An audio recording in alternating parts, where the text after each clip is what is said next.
Aim right, achieve big at KR Mangalam University. NIA court ने आज मालेगांव बम धमाके में जो आरोपी थे साध्वी प्रज्ञा और दूसरे लोग उनको बरी कर दिया है। इस वक्त हमारे साथ नियाज फारूकी साहब मौजूद है, जमीयत उलमा हिंद के राष्ट्रीय सचिव। सर, इस फैसले पर आप क्या कहेंगे, क्योंकि कोर्ट ने कहा है कि उनके खिलाफ कोई सबूत नहीं मिला है।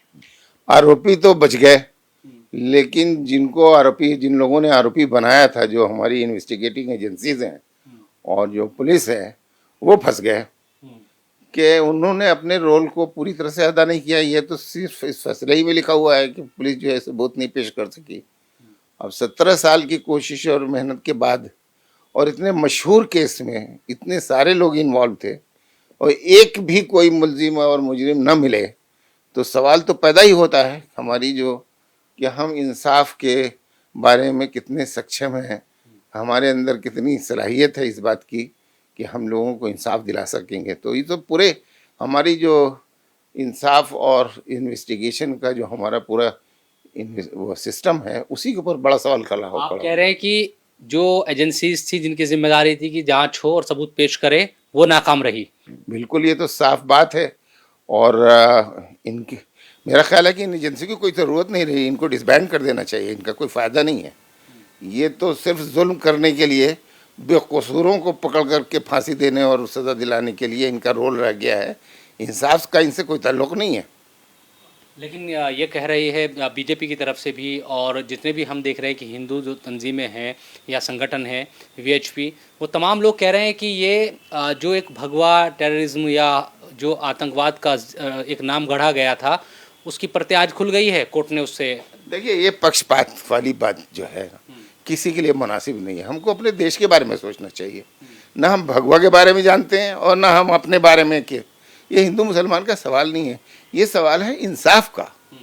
इतने लोगों की जो है शहीद हुए और सैकड़ों लोग ज़ख्मी हुए, इतना बड़ा केस है, तो इसके बारे में किसी न किसी की जवाबदेही बनती है। हमारे देश का कोई वो नहीं है। हम हमेशा यही सोचते रहेंगे कि भगवा की जीत हो गई और इसकी, हमें इससे कोई मतलब नहीं है। आप ये चाहेंगे कि, क्योंकि मेरा ये भी सवाल है कि जो प्रज्ञा ठाकुर हैं या जो कर्नल पुरोहित हैं या और जो 7 लोग हैं, इन सबको इतने लंबे अरसे तक जेल में रखा गया। इसका मतलब ये कि इनके साथ भी जुल्म हुआ ना। अगर हम ये मान लें तो इनके साथ भी तो जुल्म हुआ। तो इसको भगवा की नज़र से देखना, भगवा की वजह, इसकी वजह से हम इनसे माफ़ कर देंगे क्या? तो ये तो पूरी सोच ही गलत है, जहरीली सोच है। हम लोगों को नहीं चाहिए इस बारे में इंसाफ का जहाँ तक सवाल पैदा हो, या इन्वेस्टिगेशन का, या पुलिस का रोल हो, या स्टेट का रोल हो, तो उसमें न्यूट्रलिटी सबसे ज़्यादा ज़रूरी चीज़ है। इस मामले में चूंकि सरकार की जिम्मेदारी है कि वो इंसाफ दिलाए, जो पीड़ित है, जिन लोगों के साथ जिनके लोग मारे गए।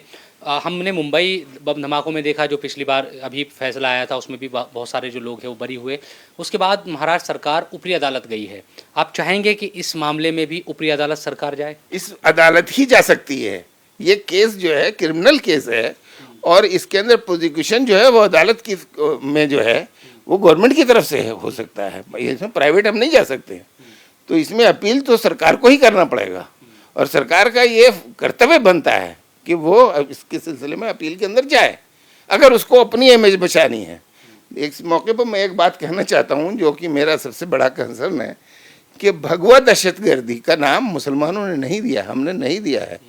हम किसी भी दहशतगर्दी को मज़हब का रंग देना इसे गलत समझते हैं, चाहे वो कोई भी मज़हब हो। तो ये तो खुद हमारे मीडिया का और हमारी पुलिस का और इन्वेस्टिगेशन एजेंसीज़ का ये जो सिस्टम उन्होंने खड़ा किया है कि हम इसको मज़हब की निगाह से देखते हैं, ये बहुत गलत बात है। न तो इसको क्रिटिसाइज़ करने के लिए हमें इस बात पे कोई खुशी नहीं है कि एक हिंदू जो है वो बेकसूर जो है उसे फांसी दे दी जाए। बिल्कुल हमारा ये मुतालबा नहीं है। लेकिन जब ये है कि कोई जुर्म होता है तो उस जुर्म का सही इन्वेस्टिगेशन करना और जो सही मुजरिम है उनको सज़ा देना, ये सरकार का सबसे पहला कर्तव्य है। हमारी सरकार फेल हुई है, हमारी इन्वेस्टिगेशन एजेंसी फेल हुई है और जो पूरी कहानी है जो शुरू से लेकर आखिर तक के बेनिफिट ऑफ डाउट, तो डाउट तो आपने क्रिएट किया है, जो हमारी खुद एजेंसीज है उन्होंने क्रिएट किया है। उनको गिरफ्तार करने वाले वो हैं, चार्जशीट फाइल करने वाले हैं वो हैं, इनके ऊपर जो इल्ज़ामात लगाने वाले वो हैं, इसमें हमारा क्या रोल हो सकता है, या हम किस बात पे खुशी मनाएं, या हम किस बात पे दुख मनाएं, या हम भगवा दहशतगर्दी के उसके बारे में हमने तो कभी दावा भी नहीं किया कि भगवा दहशतगर्दी है। मज़हब का नाम ही नहीं है इसके अंदर। तो कोर्ट ने भी बोला है कि धर्म कोई भी हो वो आतंकवाद किसी भी, ये नहीं है कि किसी भी धर्म के मानने वाले तो आतंकवादी हो, या किसी धर्म, आतंकवाद का कोई धर्म नहीं होता है, कोर्ट ने बोला है। बिल्कुल सही बोला है, और ऐसा ही है, हम लोगों को भी ऐसा ही करना चाहिए। जो इस मौके के ऊपर इसको ये नाम देना भगवा दहशतगर्दी का दोबारा, ये गलत है। इसके बारे में न तो भगवा दहशतगर्दी का कभी कोई मजहब की कोई दहशतगर्दी नहीं हो सकती।